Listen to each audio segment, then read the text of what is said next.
বাংলাদেশের চাঁদপুর জেলার কৃতি সন্তান নাসির উদ্দিন পাটোয়ারী।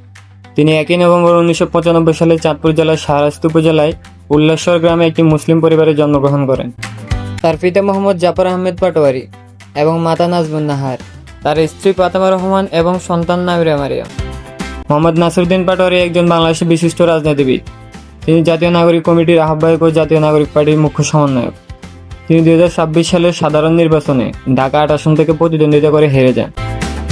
দারুনাজাত সিদ্দিকিয়া কামিল মাদ্রাসা থেকে আলিম, তারপরে ঢাকা আলিয়া থেকে কামিল এবং ঢাকা বিশ্ববিদ্যালয় থেকে মার্কেটিং বিষয়ে অনার্স ও মাস্টার্স ডিগ্রি অর্জন করেন। এছাড়া তিনি কওমি মাদ্রাসা থেকে উচ্চতর ডিগ্রি অর্জন করেছেন। নাসির উদ্দিন পাটোয়ারী ছাত্র জীবন থেকে ছাত্র রাজনীতির সাথে জড়িত ছিলেন। তিনি বাংলাদেশের ছাত্র ফেডারেশন ঢাকা বিশ্ববিদ্যালয় শাখার সাবেক নেতা ছিলেন।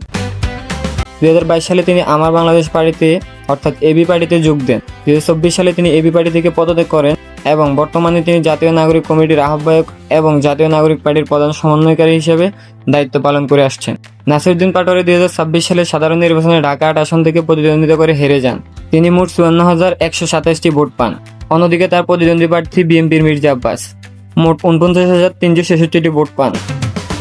বাংলাদেশের অন্যতম প্রধান রাজনৈতিক দল বাংলাদেশ জাতীয়তাবাদী দল বিএনপি এর কেন্দ্রীয় নেতাদের সমালোচনা করার সময় পাটোয়ারী বিতর্কিত মন্তব্য করেছিলেন। নাসির উদ্দিন পাটোয়ারী বাংলাদেশের অন্তর্বর্তীকালীন সরকারের জাতীয় নির্বাচনের ঘোষণা সম্পর্কে বিতর্কিত মন্তব্য করেছিলেন, যা সারা দেশে ব্যাপকভাবে আলোচিত ও সমালোচিত হয়েছিল।